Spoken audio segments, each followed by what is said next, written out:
Afinal, quais são as provas clássicas na filosofia para a existência de Deus? Enfim, eu sou Felício Molinari e esse é o A Filosofia Explica de hoje. Se tem um problema que mexe com a cabeça de muita gente, é o problema da existência de Deus. Muita gente até hoje tenta provar a existência de Deus, ou se sente ali, enfim, atiçado por uma prova. Será que Deus existe? Será que não Deus existe? Será que é possível provar a sua existência? Isso, obviamente, já foi até tema aqui no canal de alguns outros vídeos. Vou até colocar aqui caso você tenha curiosidade. Mas aqui o objetivo é outro. Eu peguei esse vídeo aqui por sugestão de um inscrito que mandou essa sugestão lá no Instagram, querendo, ele é uma pessoa muito religiosa, é o João Guimarães, e ele diz, Felício, eu queria saber um pouco mais sobre o que a filosofia diz sobre a existência de Deus. E aí eu falei para ele que existem várias provas clássicas da existência de Deus na filosofia. Muitos filósofos traçaram uma prova da sua existência. E obviamente, como a gente está falando de filosofia, essas provas também foram bastante questionadas, porque tudo na filosofia é questionável. Então o objetivo desse vídeo aqui é mostrar para você as principais provas que a gente tem da existência de Deus na filosofia e seus contra-argumentos. Aí fica aí seu critério achar que se a prova te convence ou não. Mas eu separei aqui então essas provas clássicas para você saber que existem sim provas na filosofia e elas são até muito interessantes, né? Vou até confessar aqui que foram elas, por exemplo, no começo da faculdade que mexeram um pouco comigo e que foram desembocar ali no meu TCC, no meu trabalho de conclusão de curso, sobre o conceito de existência em Kant. Mas isso é papo para outra hora, né? Outra hora a gente conversa sobre isso. Mas vamos lá, antes de falar do conceito aqui de provas da existência de Deus, eu te faço um convite. Se você tem alguma sugestão de vídeo ou alguma dúvida, algum comentário, você pode deixar aqui na caixa de comentários ou ir lá no meu Instagram, que eu estou sempre tentando responder ali a todo mundo. Tenho recebido muitas mensagens, nem sempre estou conseguindo responder em tempo hábil, mas estou sempre tentando responder a todos, ok? Deixa eu aqui acertar o meu microfone, que está bem ruim aqui, né? Tá meio torto, né? Enfim, né? Vamos lá, vamos tentar aqui ajeitar. Mas vamos lá. Então, o que a gente tem? Nós temos três grandes provas clássicas da existência de Deus ao longo da história da filosofia. A gente pode separar essas três provas da seguinte maneira. Uma prova físico-teológica, físico-teleológica, bota aqui, físico-teleológica. Uma outra prova de estrutura cosmológica e uma última prova que é uma prova de estrutura ontológica. Então eu vou botar aqui nessa ordem, né? Acho que vai ficar legal. Vou falar da físico-teleológica primeiro, vou falar depois da cosmológica e por final falo da ontológica. Então aí a gente tem essas três estruturas, que são usadas muitas desde a Grécia Antiga até hoje. Até hoje tem cientista que usa essa estrutura de prova. Bora lá, bora tentar conhecer então quais são as provas? Peguemos primeiro então a prova físico-teleológica. Essa prova físico-teleológica ela remonta a Aristóteles na sua teoria das formas. E é uma coisa que permeia muita gente, a cabeça, o imaginário de muita gente. A ideia é o seguinte, de que todo objeto, toda coisa no mundo tem uma finalidade, um telos. Telos em grego quer dizer finalidade. Por exemplo, a gente tem um martelo. O martelo foi feito para quê? Para martelar. Então tudo teria uma finalidade. Então há toda uma finalidade nas coisas. Você tem um copo d'água, ele serve para aquilo, um copo para armazenar coisas. Um microfone, ele serve para captar áudio, como aqui eu estou ajustando o meu mais uma vez, para ficar bonito aqui. Enfim, e o ser humano? O ser humano também teria uma finalidade que o Aristóteles vai ali discutir. Tá, Felício, não estou entendendo, vai direto ao ponto. Com certeza você já ouviu alguém falar, olha, o ser humano é um ser muito perfeito para ter surgido do nada. Com certeza você já ouviu isso. E de fato, a gente pega o corpo humano ali, o corpo humano ele é muito complexo e matematicamente falando, a probabilidade da vida terrestre acontecer era mínima. Então, muitos pegam essa tendência aristotélica de imaginar que, olha, é muito raro a vida humana, a complexidade do corpo humano, das coisas, do ser humano é muito, muito ampla, muito complexa. Então, para isso ser possível, foi preciso um criador que colocou uma finalidade no ser humano. Essa é mais ou menos a visão do Aristóteles também, claro, estou aqui deturpando bastante, aqui forçando bastante para tirar essa teoria, para simplificar, mas é também uma base do pressuposto de uma teoria chamada do design inteligente. Teoria bastante complicada, muito questionada. Alguns dizem que essa teoria não é científica. Eu confesso que eu também sou adepto de que não é ciência. É uma teologia disfarçada. Nada contra a teologia, obviamente, mas não é ciência. Que diz que há sim um design inteligente que teria criado a vida na terrestre e que teria finalidade. Então, essa prova da existência de Deus seria isso. Ela usa dessa estrutura de analisar a natureza, a complexidade da natureza e mostrar que, olha, só é possível ter isso se alguém criou. Isso não tem como ter surgido do nada.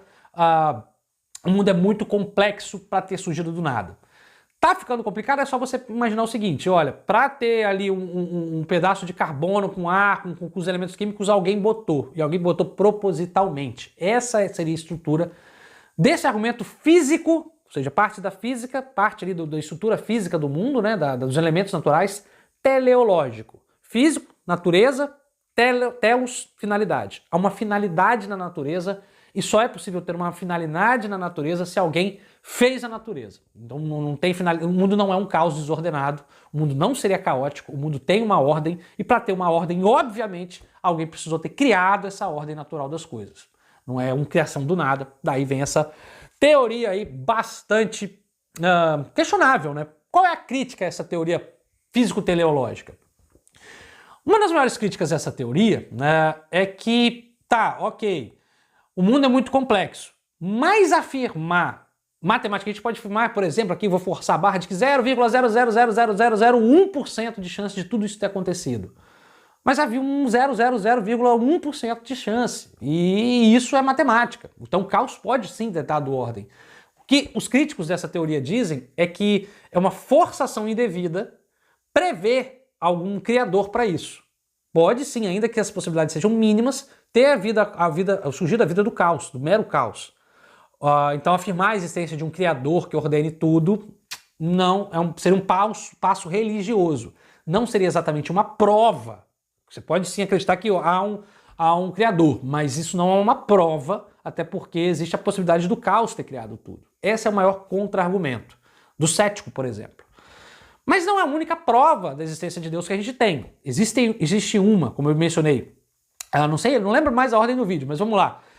Uma que é a cosmológica, eu acho que eu mencionei a cosmológica em segundo lugar, que ela me tocou durante muito tempo. E essa realmente é bem interessante. Qual é a ideia da prova cosmológica? Ela parte da ideia do cosmos, do universo, e sobretudo da sua origem. Olha como ela difere um pouco, ela também parte da natureza para provar a existência de Deus. Tudo na natureza tem uma causa e um efeito. Por exemplo, eu sou filho do meu pai, que é filho do meu avô. Então a gente pode tirar ali uma causa para um efeito direto, até a origem do universo.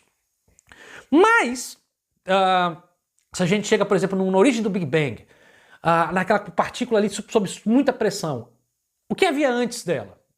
Vai chegar um momento que, se a gente for pegar a causa de todo efeito, for ali traçando ao longo da história, vai chegar um momento que a gente vai precisar parar. Essa teoria, que também foi inventada por Aristóteles, tem lá na sua base a teoria do primeiro motor imóvel, o que dá origem a um movimento no mundo, ao movimento de causas. Ele precisa ser uma causa incausada. Tá? Isso que eu não estou entendendo.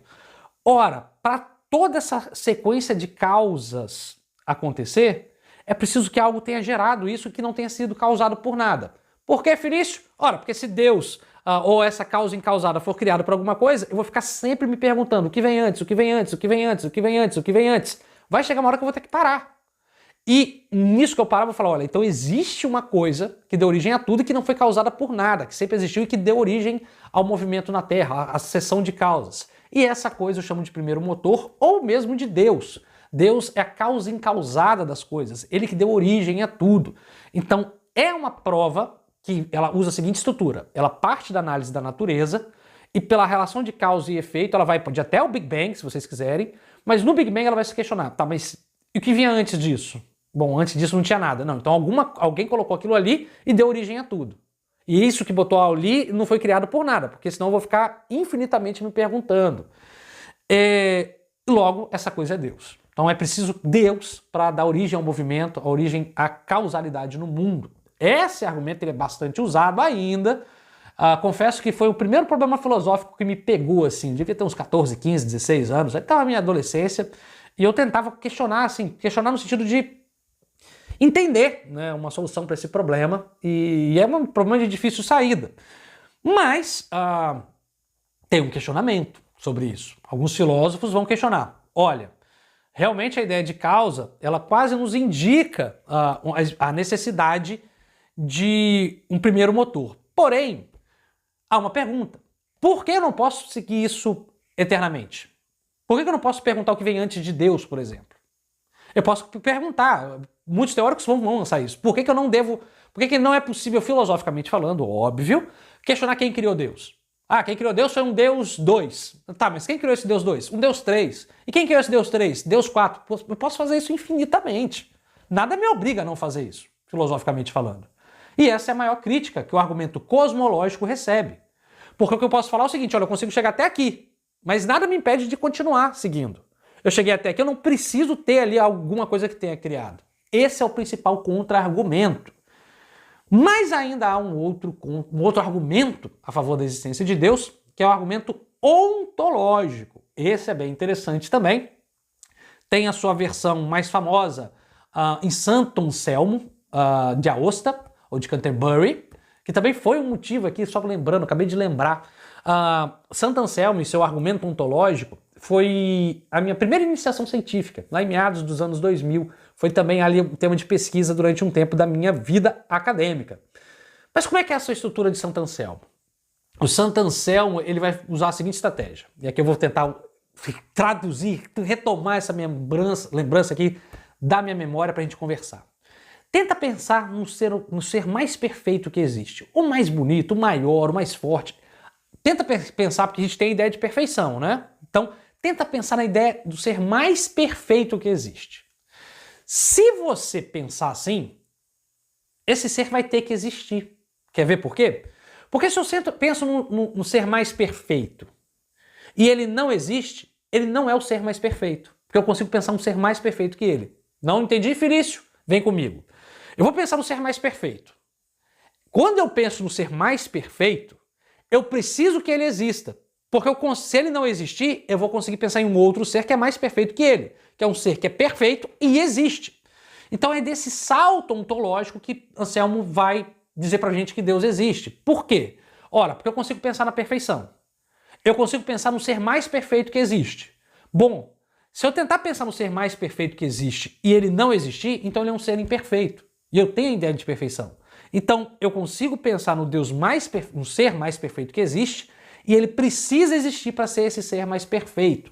Logo, Deus existe porque é necessário que ele exista. Logo, por quê? Porque se eu pensar num ser que tenha toda a perfeição e não exista, ele não vai ser perfeito ainda. É preciso pensar na sua perfeição para ele existir. É preciso que a existência esteja ali. Para ele ser perfeito, ele precisa ter a sua existência. E é um argumento bastante interessante, um argumento lógico aqui, que não usa experiência. Isso é interessante. Essa é a diferença desse argumento para os outros dois que eu mencionei. Porque ele não apela para a experiência, ele apela só para o intelecto. Se você usar a ideia de perfeição, tentar imaginar o ser mais perfeito que existe, você vai precisar colocar a existência para ele ser perfeito de fato. Esse argumento também vai receber uma porrada. O Descartes ele faz um argumento parecido ali também na sua obra Meditações Metafísicas, mas vai tomar uma porrada muito grande do Kant. Immanuel Kant vai dizer o seguinte, olha, a existência não é um predicado. Como assim, Felício? Não é um predicado porque a gente não pode falar que Felício existe. Para eu dizer que algo existe, para eu provar algo, a existência é algo que eu provo na experiência.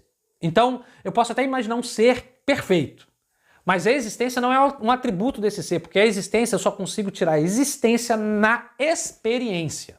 A existência, para eu provar a existência, eu preciso provar na experiência. É igual quando você prova um sorvete. Não tem como falar, prova aí um sorvete de pistache. Bom, não tem como você imaginar um sorvete de pistache, imaginar o sabor. Você precisa ir na experiência e lamber o sorvete. Isso é provar, isso é experimentar. E para provar, para experimentar a existência de Deus, isso precisa-se da experiência. Então, o que o Kant chama é que há um salto ontológico em Anselmo, que é você está indo de um argumento lógico e está tirando a existência da lógica. Isso não é possível. Você não tem como, logicamente, provar a existência de nada. Não tem como. Logicamente, a lógica ela é uma ferramenta, a lógica ela não prova nada. Não prova nada. A lógica ela demonstra, mas ela não tem força de prova. A lógica não serve para provar a existência de nada. Esse é o maior contra-argumento que tem. Enfim, essas são as 3 maiores provas da existência de Deus e suas contraprovas. Quem está certo, quem está errado? Enfim, fica a seu critério. Tem um livro aqui que eu vou fazer propaganda. Foi inclusive meu professor no doutorado, que é o Plínio Juqueira Smith. Eu só tenho uma versão aqui, que é 10 provas da existência de Deus. É um livro da editora Alameda, bem bacana, ele reúne provas clássicas da existência de Deus ao longo da história da filosofia. Tem aqui provas da filosofia antiga, com Aristóteles, com Cícero, com Sexto Empírico, da filosofia medieval, com Agostinho, Anselmo, como eu já mencionei, Tomás de Aquino, e também da filosofia moderna, com Descartes, Malebranche, Berkeley e Hume. Só que é engraçado que, além desse livro, 10 provas da existência de Deus, o Plínio Junqueira Smith lançou um outro livro, que é 10 provas da inexistência de Deus. E o que isso quer dizer pra gente? Quer dizer que o problema da existência de Deus ele ainda atiça muita curiosidade e está longe, mas muito longe de ser resolvido. Se você acha que é possível provar, não é possível provar, bom, isso é um problema em aberto no seguinte sentido. É um problema que vai ter gente, filósofo na história da filosofia, que vai dizer que tem como provar, vai ter gente que vai dizer que não tem como provar, e é um problema que eu particularmente julgo até hoje interessante, sobretudo para quem é religioso. Ah, Felício, mas a gente tem problema político mais grave. Cara, a gente está falando de filosofia, a gente está falando de abertura filosófica. Se isso é um problema que te aflige, vai lá, lê, estuda. O importante aqui é a gente sanar essas dúvidas que a gente tem, essas dúvidas filosóficas que a gente tem. E conhecimento, ele sempre nos atiça, é sempre muito bom você buscar conhecimento. Então tem gente que se atiça filosoficamente por política, tem gente que se atiça por ciência e tem gente que se atiça religiosamente. E é uma boa porta de entrada para os seus estudos filosóficos. Vou tentar deixar aqui no link na descrição de livros sobre o tema, tentar deixar esse aqui do Plínio e outros também que tratam da existência de Deus. E se você gosta de filosofia, curte esses temas e gostou desse vídeo, não se esqueça de curtir e se inscrever no nosso canal, pois toda semana a gente traz aqui 2 vídeos novos para você. E é isso, espero que você tenha gostado. Tchau, até a próxima!